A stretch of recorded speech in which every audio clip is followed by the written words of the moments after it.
1980. 1 hour of minimum wage work bought you 6 of these. Today, 1 hour of that same minimum wage doesn't even buy you one whole burger.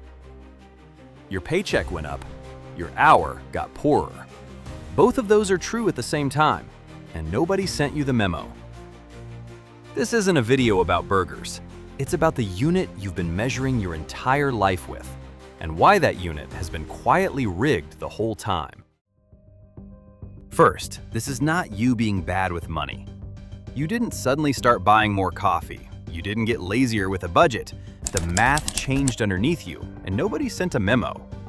A $50,000 salary from 2018, sitting untouched, still says $50,000 today, but it doesn't buy $50,000 worth of anything anymore. It buys what about $37,000 used to buy. The number stayed the same, the floor moved under it. And this isn't just an entry-level problem. Take a teacher hired in 2019 at $52,000 a year. To keep the exact same purchasing power she started with, she'd need to be earning almost $65,000 today. If her raises never quite caught up to that number, and for most people, they don't, she's been taking a quiet pay cut every single year she stayed loyal. That's not a budgeting failure, that's a unit failure.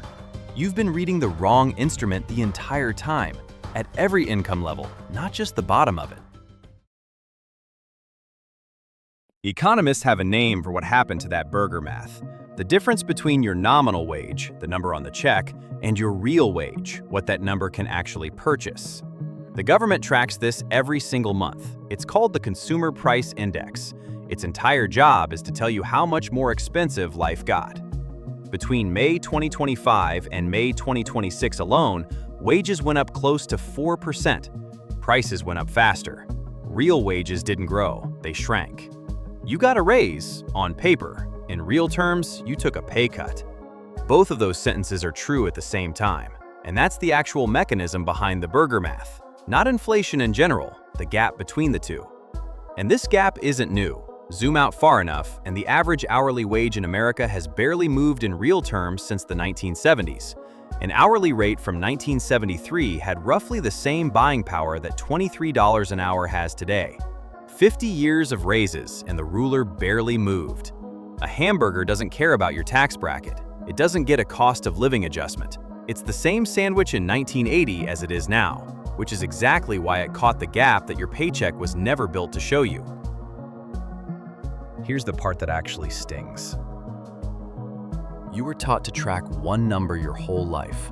The one on the offer letter, the one in the direct deposit email, the one you say out loud at family dinners when someone asks how you're doing. Nobody taught you to track the other number, the one that actually decides whether you can afford your life. You've been keeping score in a language that was never designed to tell you the truth. Call it the ghost salary.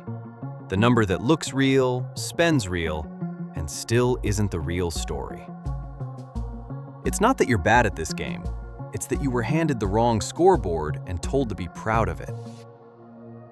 And here's the part nobody puts in the headline. The way we measure this gap isn't neutral. It's a choice, and the choice has a price tag attached to it. There's a version of inflation measurement called chained CPI. It assumes that when prices rise, you quietly downgrade. Beef to chicken, name brand to store brand, and it counts that downgrade as if nothing was lost. The government has openly discussed switching Social Security and federal tax adjustments to this exact measure. Not because it's kinder, because it grows slower than the version we use now, which means smaller benefit increases, smaller tax bracket adjustments, and a smaller bill for whoever's paying them. Nobody needs a conspiracy for this. It's written into public budget proposals in plain language. A lower inflation number costs the government less money. That's not a hidden hand, that's a line item. And it doesn't stop at Social Security. Your tax brackets shift every year to account for inflation too, so you don't accidentally get pushed into a higher bracket just because your paycheck kept pace with rising prices. Switch the measuring stick to the slower growing one, and those brackets creep upward more slowly than real prices do, which means, over time, more of your income quietly lands in a higher bracket. Not because you got richer, but because the ruler measuring richer got redefined. Same mechanism, different department. One number, chosen for its slowness, touching your retirement, your taxes, and your grocery bill all at once. This isn't unique to minimum wage, by the way. It shows up at every income level. $80,000 used to sound like made it money. Today, in the cheapest state in the country to live alone in, you need over $80,000 just to cover the basics comfortably. Not to get ahead, just to break even. In the most expensive state, that number is over $120,000. Read that again. The floor, not the ceiling, for a single person with no kids in the cheapest place in the entire country is a number most people still think of as a dream salary.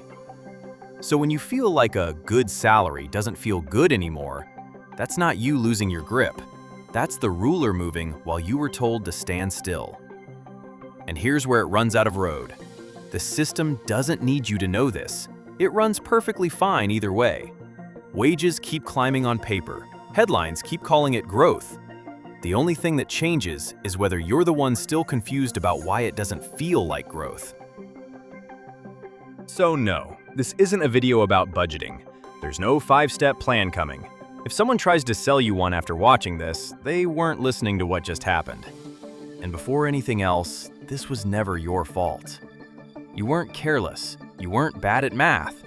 You did the thing you were told to do, chase the bigger number, and the ground moved under you while you were standing still. Being angry about that isn't weakness, it's just paying attention. And here's what actually happened, slowly so it lands. This was never really about a burger or a paycheck or even one government formula. It's that the ruler you were handed, the number, was quietly rigged the whole time. Not against you personally, just rigged. And you happened to be standing on it. Every place you looked to measure whether you were okay, the salary, the raise, the price tag, was using the same broken unit. That's why doing everything right still felt like losing. You weren't losing. You were measuring with a stick that shrinks. So the shift isn't a task, it's a way of standing.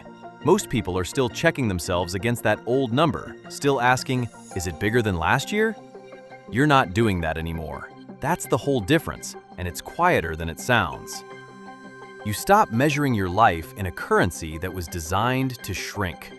You measure it in what it actually buys you: time, room to breathe, a life that isn't spent chasing a number that keeps running away. You can't force the system to hand that back. You can only stop handing it the ruler. So the only question left is, now that you know the ruler was broken the whole time, which one are you going to measure your life with instead?